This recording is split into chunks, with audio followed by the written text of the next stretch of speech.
是加拿大来的讲者，题目是属于每个人的 VR， 既是创新，就该容纳多元角度、多重声音。讲者 VANDERBORGHT 来到台前跟大家做分享。然后他讲了30分钟之后呢，我们最后也会有一个时间留给大家做现场 Q&A， 请大家掌声欢迎，谢谢。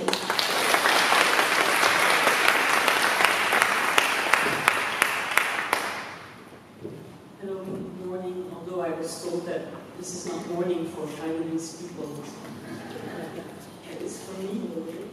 I'm just gonna take some time to get my timer ready and everything, and I have too many electronics on me. That's there. Okay.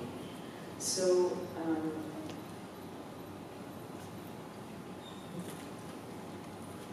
All right. Let's see. I'll do a little bit more of introduction into me. So is the translator coming? Oh, you have all earbuds here. That's it. So I was asked to talk about accessibility. XR means VR, AR, and MR, which is mixed reality. So there's like a term for that to just include everything. So I had to prepare a little bit. I was a little bit, I didn't know how to start in the beginning when I had to make this keynote. And I think I'm just going to start with my career path. So I went to an art school, I studied media art and experimental film. And then I was very involved in the cultural sector in Brussels, and then I moved to Canada and I started working in broadcast and commercials and also in corporate production. I've always been learning new tools, so I know how to code a little bit. I just try to do new things and find myself challenges. And so now, the last 4 years, I've been working in VR and AR. Which for me kind of circles me back to my first passion, which was media art. But of course I take all my background that I had working for broadcasters with me. So let's start. Yeah, I studied at a school in Brussels, and my work at the time, the video art and installations and everything that I did was shown extensively in a lot of different kinds of festivals and galleries. You can see some of the names there. I did that for about 10 years. I was like moving around in Europe all the time, going to festivals. I had a lot of fun, met a lot of great people. So I did about like 10 films that were, I had some art funding, small funds, but enough for me to make something. At the bottom you see my website, and I'm just gonna, I don't know what that says, I'm just gonna close it.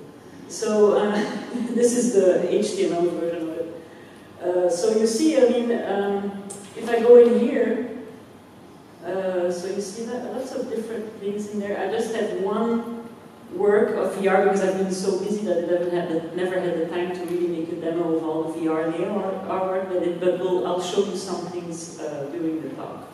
So you can see that it actually do lots of different kinds of things. So if I would say, let's see, my director of photography work, it would show all the films that I shot, not all of them, but some of them, and I can click on it. But this website actually won a prize for the best artist website at the festival in Montreal called Boomerang.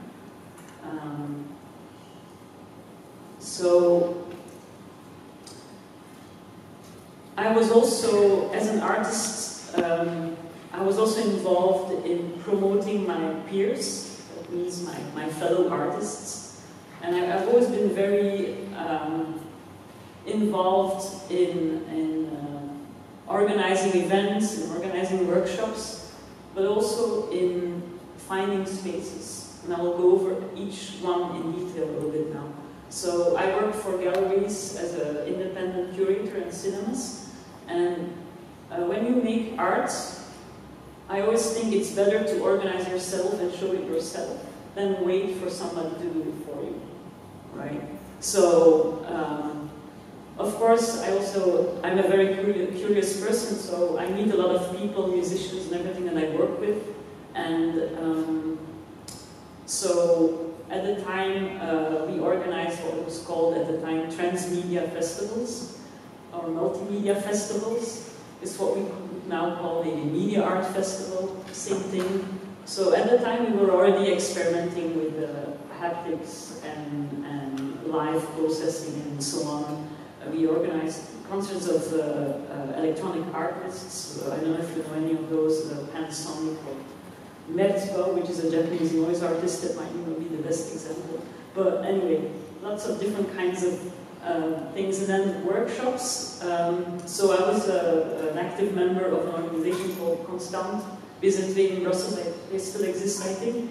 They're very much involved in the open source and copyleft community. I will come back on that later. I also organized small workshops inside of the art organizations I work with. So I work with STUK, which is a big organization in Belgium that organized a contemporary dance festival. I think they don't do it anymore, but at the time it was one of the best dance festivals in the world. And we founded also a cinema there called Z Cinema that was solely focused on experimental and underground film. It still exists, but it changed its program now. But we were organizing workshops with open source tools, which means that these are tools that the code is freely available, so you could actually recode the software if you want to adapt it to your needs. And I was also very connected to art organizations in Holland. I'm Flemish, so I speak Nederlands. En taal die ik nog verstaat, so I'm going to switch back to English. And so Keyworks was one that I used. I loved it. It had a very psychedelic interface. It doesn't exist anymore. But it was developed by De Waag, which is an art organization in Holland, and it's actually coding tools for artists and made by artists. So I will show you one for people that are a little bit more into code. So for example, Pure Data is, if you know MaxMSP, it's actually live processing. You can do whatever you want with it, it's open. So it's free, takes some time to learn, but a lot of people will contribute. So you can actually take the code of somebody else and then work on it. So people will build what we call patches. It's a visual programming. So I prefer that to text-based. It's just easier for me to build little Lego blocks, basically. As you can see there on the left, these are like the blocks, and then you build like a whole. You can combine them actually. Looks a bit like the blueprint in Unreal, for example. It's the same kind of. So anyway, that's Pure Data. It's an open source tool. I speak about things that I've done 15 years ago. And then spaces. You are in a space here now, and the festival is sure that you can use it for cultural events, but it's not that easy to do. And certainly in the current climate, for example, where I live now in Toronto, a lot of spaces for arts are closing because they can't pay the rent anymore. Right? So they have to move out of the cities, like in New York. Right? So one of the things that I also did was really to claim and defend spaces for art activities, whatever it is, an exposition or workshops or just offices for artists. I'm still doing that with an organization called Games Making Games in Toronto. We'll come back to that later. But I'm going to show you one that I'm very proud of and still exists. It's called Cinema Nova in Brussels. And it started as a cinema by filmmakers and artists like me. We were like 10 of us, and we just squatted the abandoned cinema that was used by a bank as storage. So we reclaimed the cinema, and we actually got an agreement with them that we could actually use the space for free.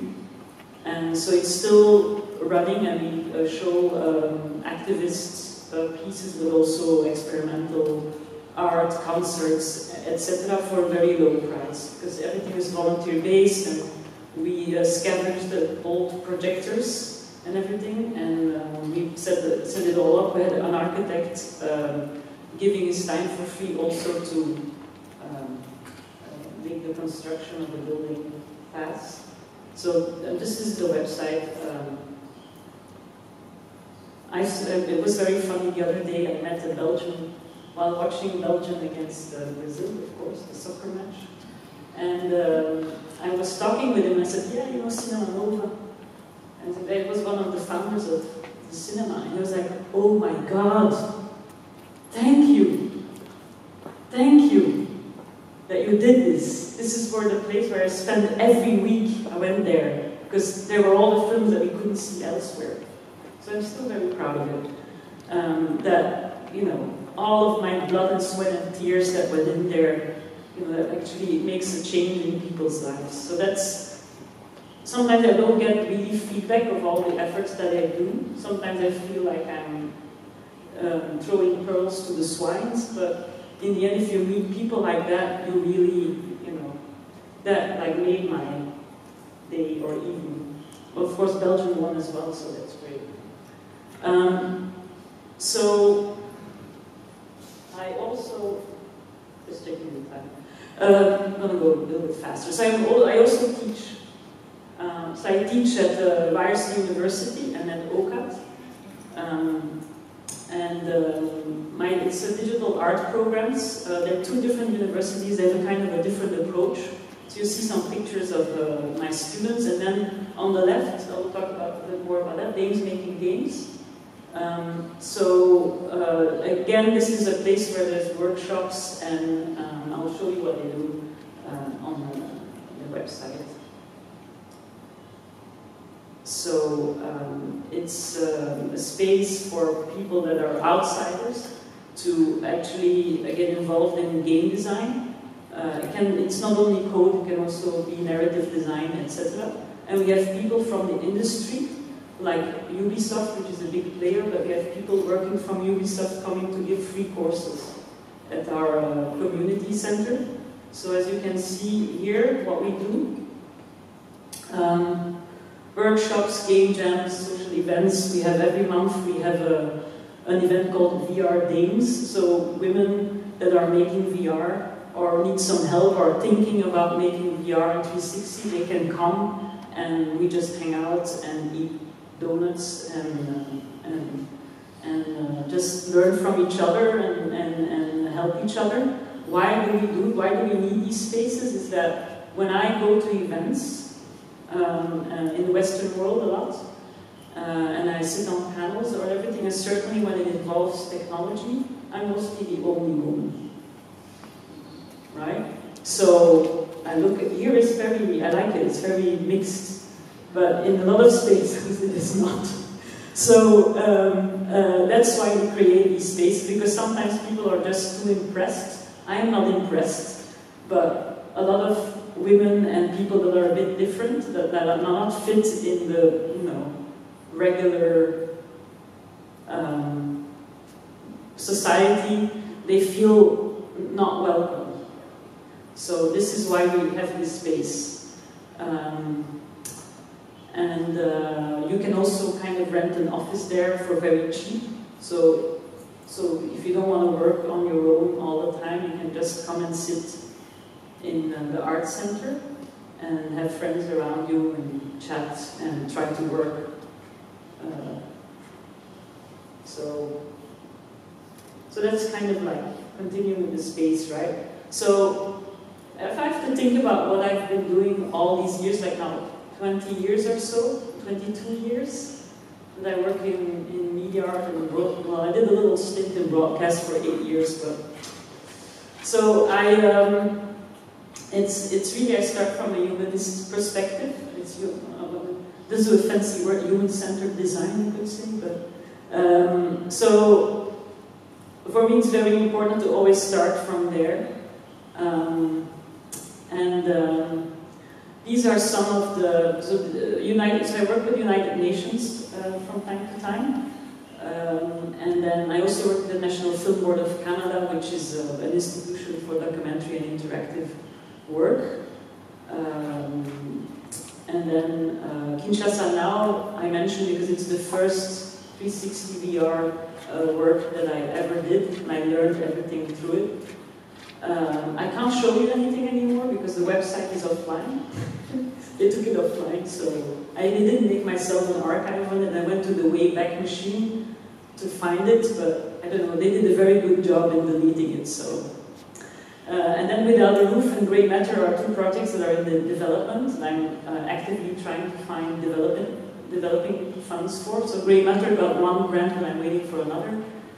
Without a Roof, I will show you a little extract of it. It's just a screen grab from In the Daydream set. But I'll show you a little sneak peek of the newest thing I'm making for the United Nations. It's the organization IOM, which is the International Organization of Migration. It works with daylight abbreviations, so IDPs, which are internally displaced people. And we're talking about what people take with them, what objects are they holding on to when they have to flee their homes. Most of it is because of war, but it can also be flooding, like climate change disasters, right?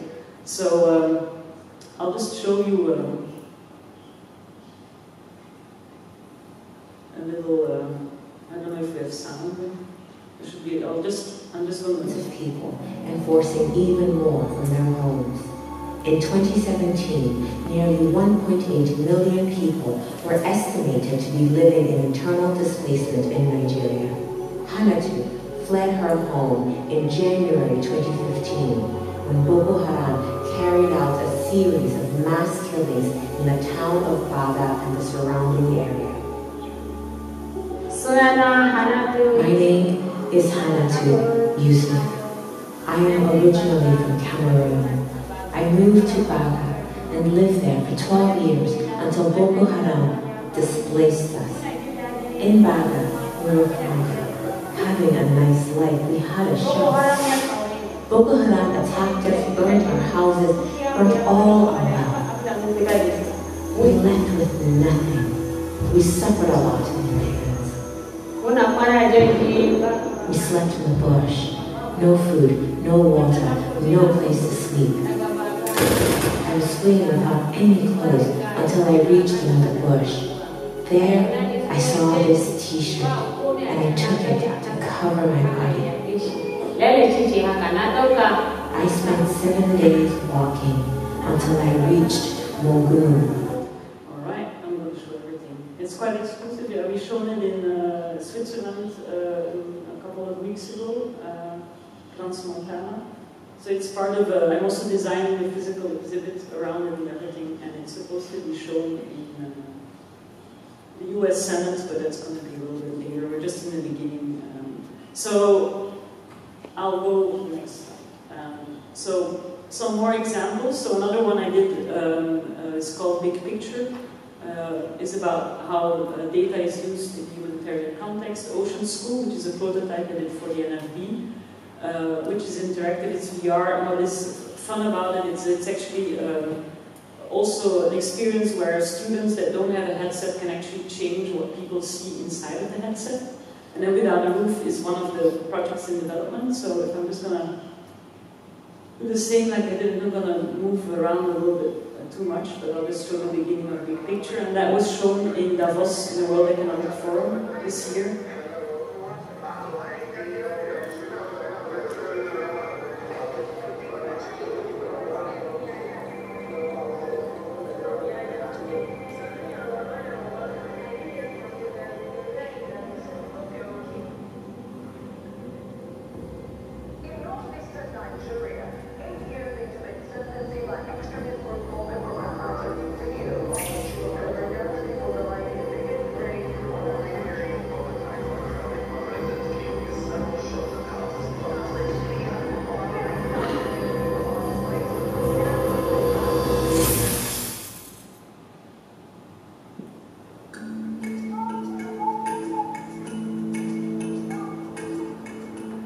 My name is Mr. I am here because of this insurgency. We are here temporarily. It's not our village now. We left our village. So, just I'm not going to show everything. I don't have any time, but I can, if you ask me some things that I brought with me, then I can show you. So what I loved about this project is that I actually used real data of the United Nations, and all of the motion graphics that are in the VR experience are driven by the real data. So everything is correct. I mean, this is just text, but there are other animated data visualizations inside the experience. I don't know if I can jump to one. Let me see.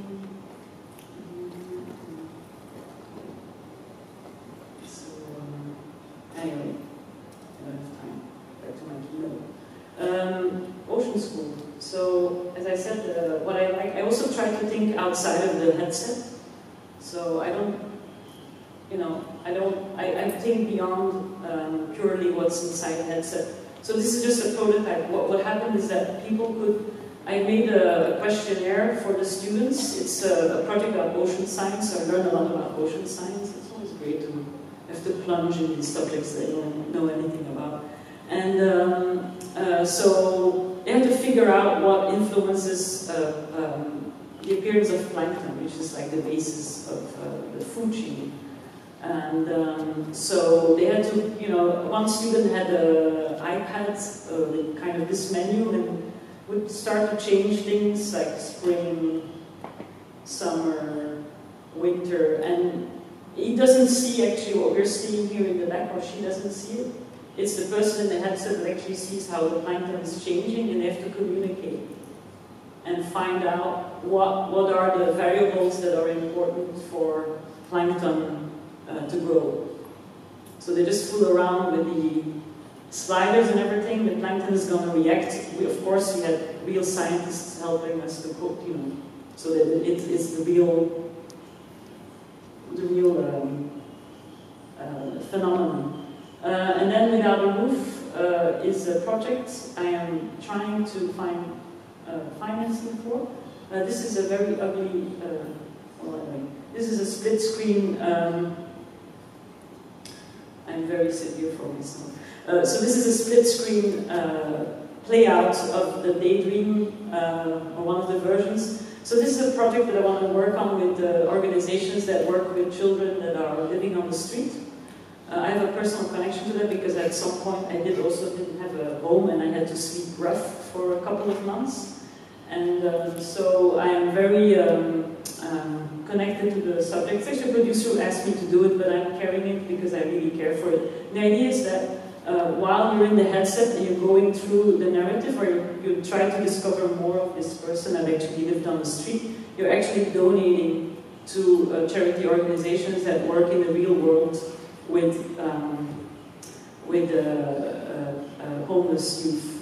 So the more you stay in the experience and you go and try to discover elements inside the experience, the more you're donating real money to organizations. So actually, it's a system that can be set up. I'm not going to go in detail about that, but just so it's cross-platform. I also want you to, while you're doing things in the headset, they will go onto Twitter and tweet things, or feed an Instagram feed, and it's all driven by how the user or the audience is interacting inside of the experience.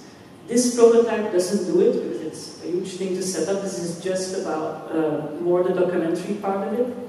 So the idea is that you meet a person that has been living on the street, and Jean will tell you a little bit about his story. So he's coming in. The sound is bad. I'm sorry about that. It will get better. Hi, I'm Sean. Right now I'm in my room, in my home. I used to live in a city with my mom and my two brothers. I used to have a lot of screaming in my house, lots of fights, lots of booze and alcohol. alone in my room. I could have a shower from the sea.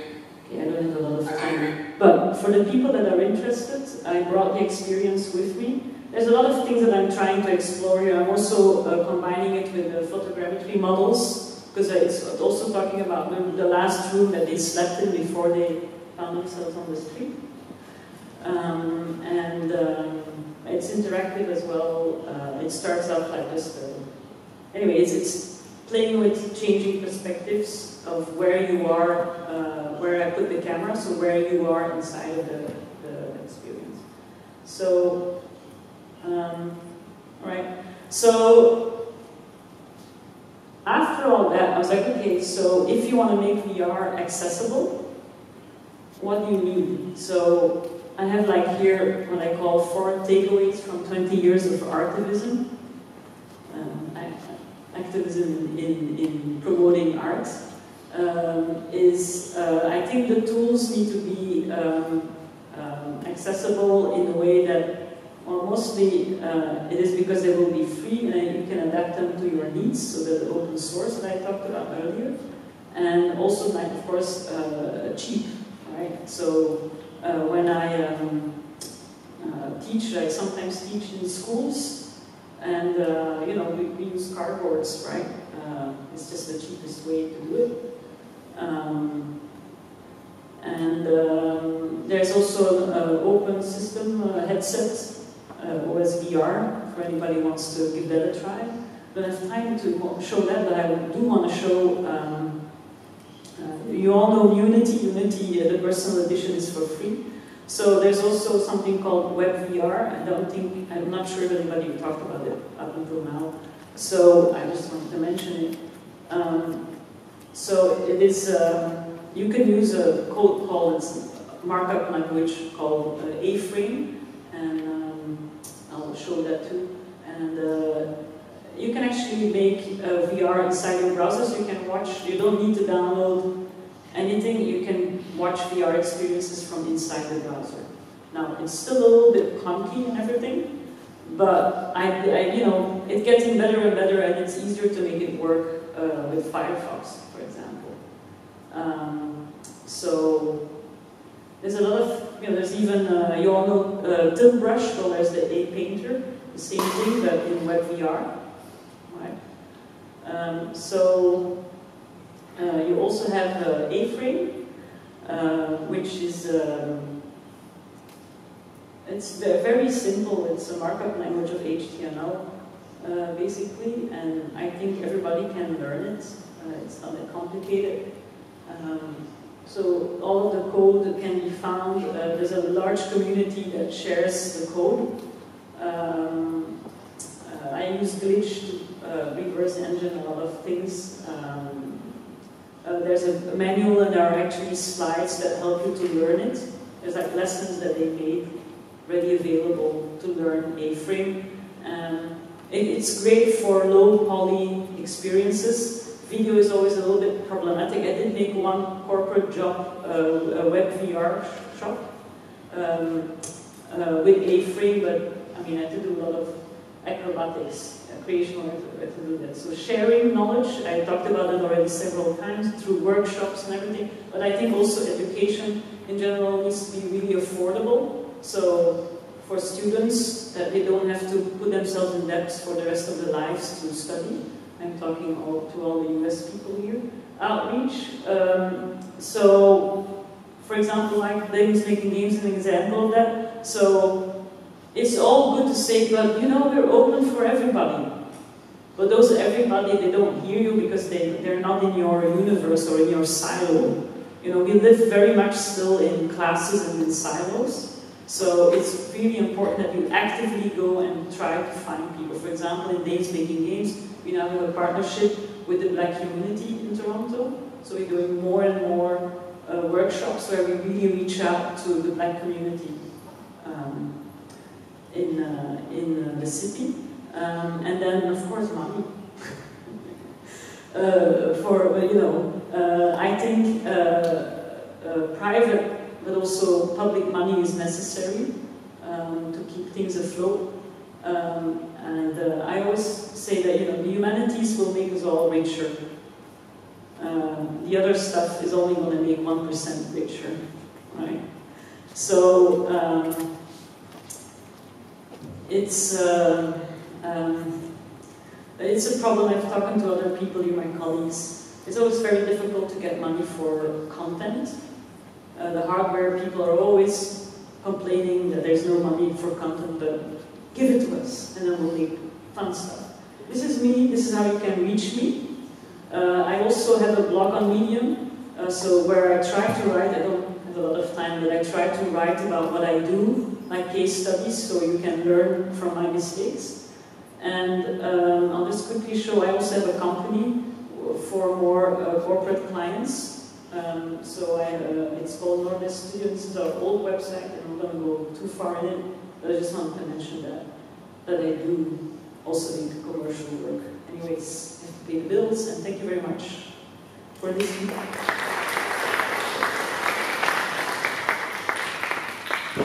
好，谢谢 Karen 的那个简报。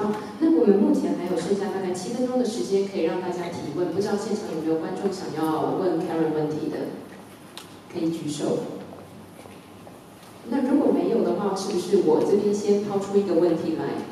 就是 Karen 那边的耳机可以听得到吗 ？Can you hear me? Yes.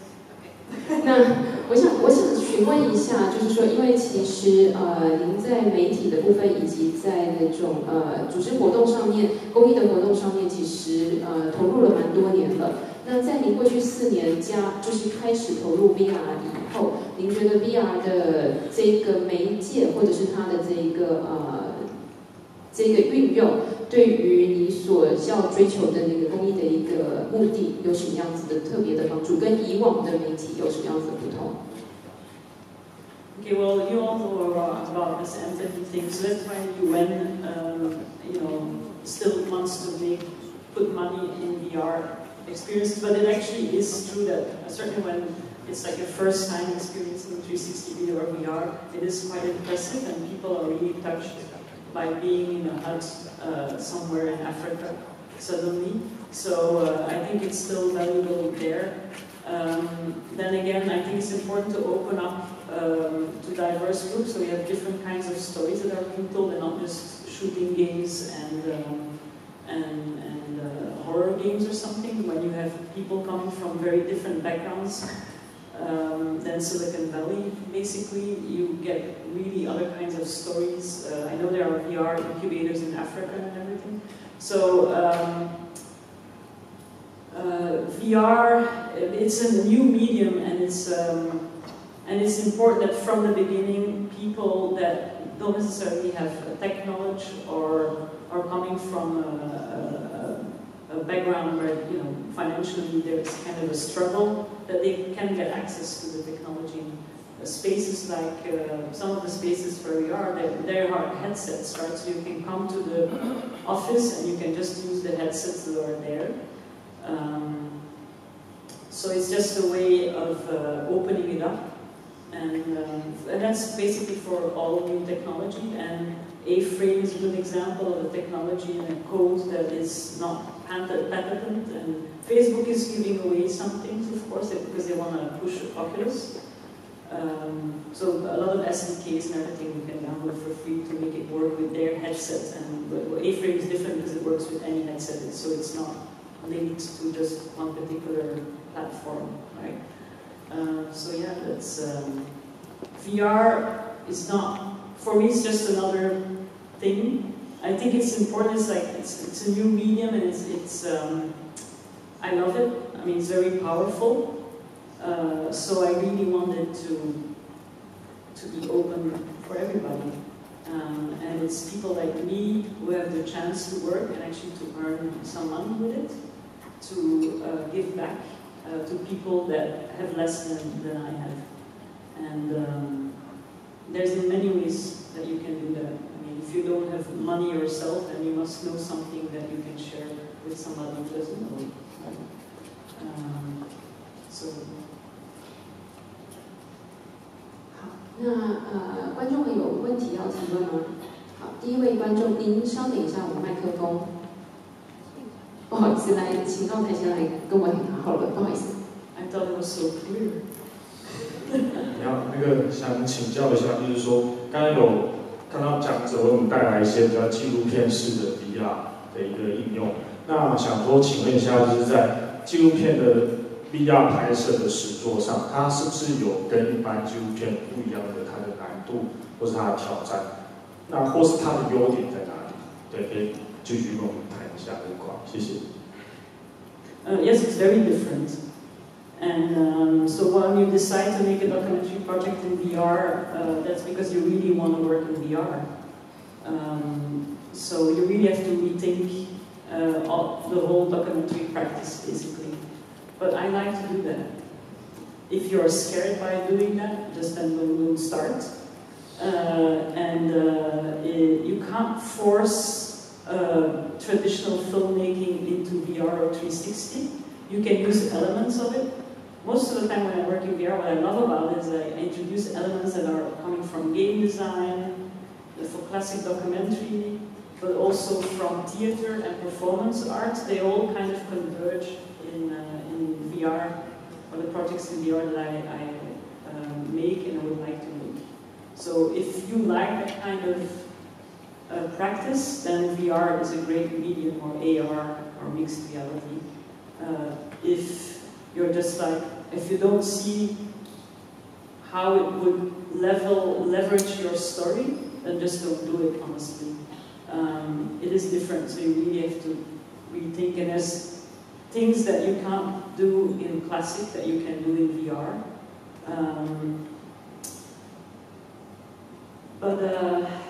I think the best way is to watch a lot of VR content, and then you maybe will get a little bit of a better idea of how you would change whatever you want to talk about or tell into a VR experience. The most boring ones are, of course, the ones that are not thinking what it actually is that is VR. Right? Part of it, of what we do now, is also kind of inventing it at the moment that we're working in it, and that's what I love. This is what I like. This is my, that's for me, that's play, right? And so yeah, it depends on each person to decide that.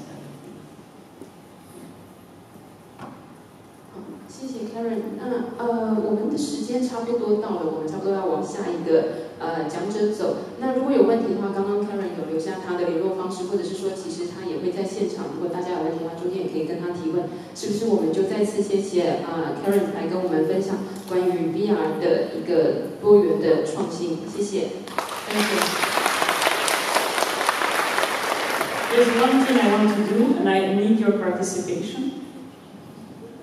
I brought a little 360 camera, and I'm just going to make an image of me on stage, with all you sitting there. And you can do waves or anything, but it's just a photo, so I'm just going to set it up, and I'll take 1 minute or less.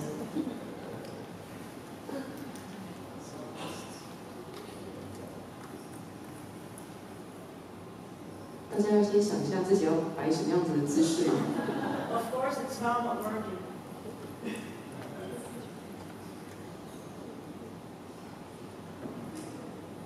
Of course. Now it's not working. Okay, is everybody ready? 大家准备好了吗？